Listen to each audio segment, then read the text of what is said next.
Hi అండి, welcome back to our channel Andhra sisters. ఈరోజు మన ఆంధ్ర సిస్టర్స్ ఛానల్లో క్రంచీగా టేస్టీగా వేడి అన్నంలోకి ఆహా అనిపించే చామదుంపల ఫ్రై ఎలా తయారు చేసుకుందామో చూద్దాం.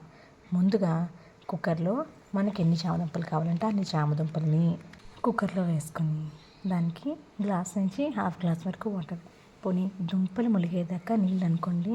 కొంచెం తక్కువ నీళ్ళే పడతాయి వీటికి, మరీ ఎక్కువ అక్కర్లేదు. అలా నీళ్ళు పోసుకుని కుక్కర్ ఆన్ చేసుకుని 3 విజిల్స్ వచ్చేదాకా ఉంచి చల్లారపెట్టి చామదుంపల్ని పక్కన పెట్టుకోండి. కుక్కర్ లేదు గిన్నెలో ఉడికించుకునే వాళ్ళం అయితే ఒక 20 మినిట్స్ టైం పడుతుందండి. సేమ్ అలాగే దుంపలు ములిగేదాకా వాటర్ పోసి ఉడికించుకోవాలి. ఇలా ఉడికించి చల్లారి పెట్టుకున్న చామదుంపలన్నిటిని తొక్కలు తీసుకుని పక్కన పెట్టుకోవాలండి. అలా తొక్కలు తీసి పెట్టుకుని చామదుంపల్ని మనకి దుంపలు పరంగా కావాలంటే దుంపల పరంగా, చిన్న ముక్కలు ఇష్టమైతే చిన్న ముక్కలుగా కట్ చేసుకొని పక్కన పెట్టుకోవాలి. ఈలోగా స్టవ్ మీద ఒక బాండి పెట్టుకుని 6 to 7 టేబుల్ స్పూన్స్ ఆయిల్ వేసుకుని మనం ఇలా చిన్నగా కట్ చేసుకొని పెట్టుకున్న చామదుంప ముక్కల్ని నూనె అంతా సలసలా కాగిన తర్వాత వేసి వేపుకోవాలి.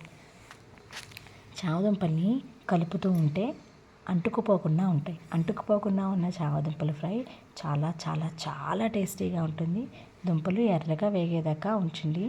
అలా ఎర్రగా వేగిన దుంపల మీద మీకు కావాల్సినంత సాల్ట్, ఎర్ర కారం వేసుకుని ఇంకా వేపుకోవాలి. కారం వేసిన తర్వాత స్టవ్ మీద ఎక్కువసేపు ఉంచకపోవడమే మంచిది, ఎందుకంటే కారం అంతా మాడిపోయినట్టు అయిపోతుంది. చూడండి, అలా ఉప్పు కారం వేసుకున్న దుంప ముక్కల్ని విడివిడిగా ఉండేలాగా వేపుకోవాలి. మిగిలిన ఆయిల్ అంతా స్ట్రైన్ అవుట్ చేసేసుకొని దుంపలకి మాత్రం కొంచెం ఆయిల్ ఉండేలా బయటకు తీసుకోండి. చూడండి, ఇలా తయారు చేసుకున్న చామదుంపల ఫ్రై వేడి అన్నంలోకి తింటే ఉంటుంది. తిన్న వాళ్ళు ఎవరైనా తప్పకుండా ఆహా అనాల్సిందే. చూడండి, నేను అన్నం పప్పులుసు చామదుంపలు కాంబినేషన్ చేసుకున్నాను ఈరోజు ఇంట్లో.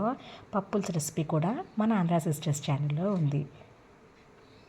ఈ చామదుంపల ఫ్రై పచ్చడిలోకైనా, కూరల్లోకైనా, పప్పులోకైనా, దేంట్లోకైనా చాలా సూపర్గా ఉంటుందండి. వేడి అన్నంలో కలిపి తినడమే కాకుండా వేటికైనా నంచుకోవడానికి కూడా చాలా బాగుంటుంది. మీకు కూడా ఈ రెసిపీ నచ్చితే తప్పకుండా ట్రై చేసి మీకు టేస్ట్ ఎలా వచ్చిందో కామెంట్ చేయడం మర్చిపోకండి. Thank you for watching our video. ఇప్పుడు చెప్పేది like, share, subscribe to Andhra sisters.